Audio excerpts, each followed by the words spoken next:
तस्लीम रहमानी जी, तस्लीम रहमानी साहब, इस मर्तबा जो हुआ, जिसको सुधांशु जी कह रहे हैं कि ये प्रयोग किया जा रहा है अलग अलग जगहों पर एक ही दिन में, एक ही आयोजन में इस किस्म की वारदातें होना, ये सामान्य नहीं है। नहीं, मैं 100% इत्तफाक करता हूं सुधांशु जी की बात से। ये दंगा नहीं है और ये अचानक नहीं हुआ, ये पूरे तौर पर प्लान्ड है, वेल प्लान्ड है और बड़ा मेटिकुलसली प्लान किया गया है।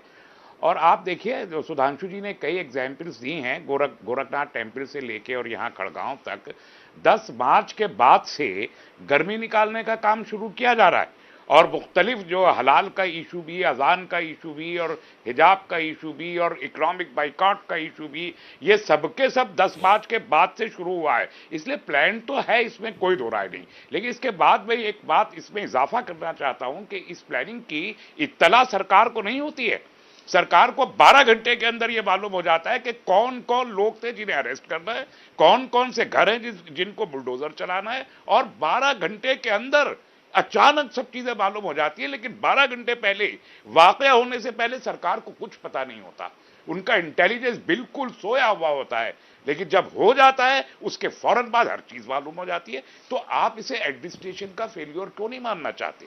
आपकी सरकार है, आप कहिए कि आपका जो तंत्र था वो नाकाम हुआ मालूम करने में। और दूसरी बात, सुनियोजित होने में 6 स्टेट, 7 स्टेट्स में एक साथ दर्जनों जगह एक ही, यानी रामचंद्र जी एक बहुत ही मोहतरम इसी मुल्क की शख्सियत हैं, उनको लोग पूछते हैं, उनकी नोमी पर यह साजिश की जाए कि आप एक हिंदुत्व पूरी ब्रिगेड उठे और एक मजहबी मकाम के सामने, एक मस्जिद के सामने खड़े होकर दुनिया भर की बुरी बातें, गालियां वहां पर दे। और आप क्या समझते हैं? रहमानी साहब, क्या ये बात प्रमाण के साथ आपके पास है कि ऐसा हुआ हर जगह पर?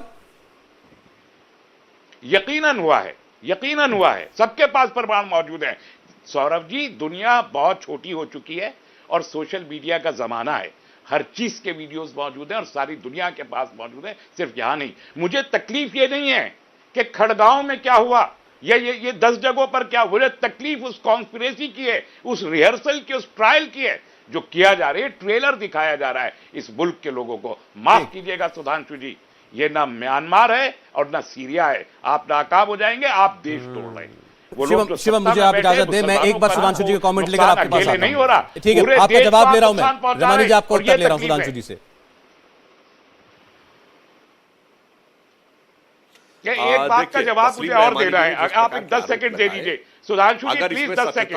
10 सेकंड, चलिए ठीक, सुधांशु जी वो 10 सेकंड अपनी बात कंप्लीट करना चाहते हैं। मुसलमानों के साथ 10 सेकंड आपने फरमाया कि मुसलमान ही हर चीज में मौजूद होते हैं, सारी दुनिया में ले गए। मुझे माफ कीजिए, हमारे ही देश की इतिहास है कि पहला यहां पर नरसंहार हिंदू और बुद्धिस्ट के बीच हुआ था और उसके बाद से लेकर अब तक हिंदू सिख, हिंदू मुस्लिम, हिंदू क्रिश्चियन और हिंदू ट्राइबल और हिंदू दलित फिसाद की पूरी तारीख है। क्या मैं मान लूं कि हिंदू इतना कमजोर है कि हर कम्युनिटी मिलकर हिंदू को मारना चाहती है, या हिंदू इतना बलवान है कि हर कम्युनिटी को मारना चाहता है? क्या सही है, यह आपको बताना पड़ेगा।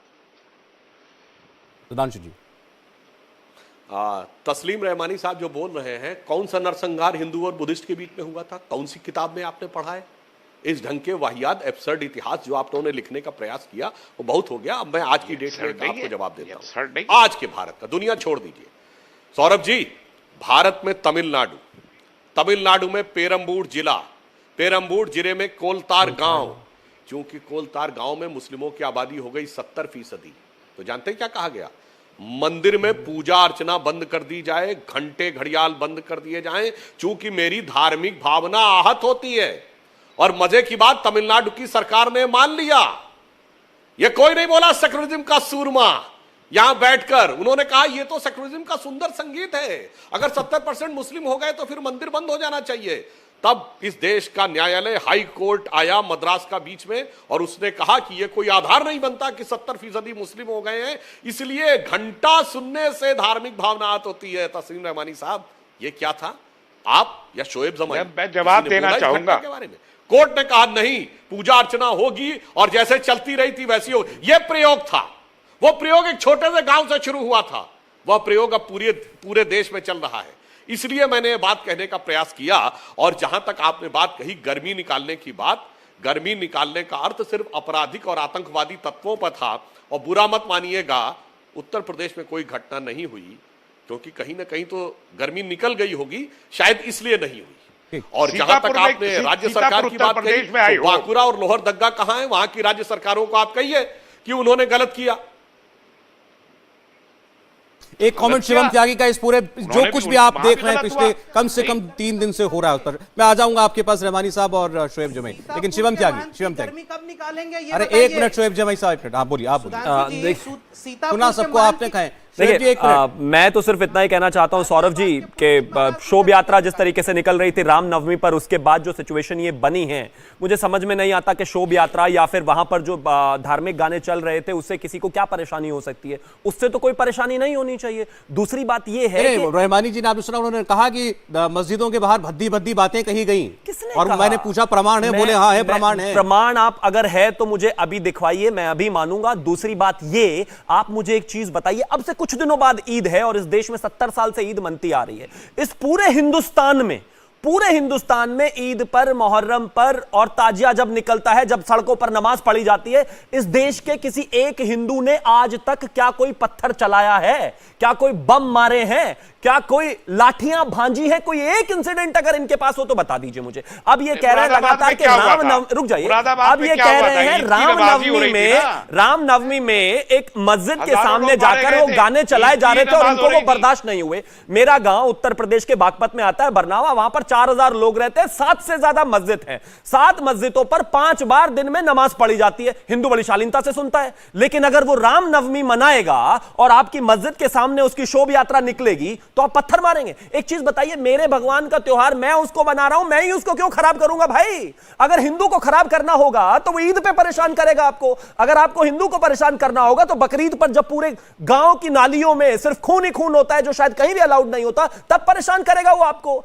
जब मुहर्रम में ताजिए निकाले जाते हैं, हंगामे होते हैं मेरठ जैसे शहर में, तब परेशान करेगा वो आपको। वो अपनी शोभ यात्रा पर आपको गालियां क्यों देगा? हमें हर्षोल्लास से मनाने का उतना ही अधिकार है जितना आपको अधिकार है। ये अपने आप में मुझे लगता है सिर्फ और सिर्फ प्रोपेगेट किया हुआ 8-9 राज्यों में इस तरीके से होना मतलब अपने आप में खतरा है। इंडिया टीवी हर वक्त हर जगह डाउनलोड करने के लिए सर्च करें India TV news Google play store या ऐप स्टोर पर।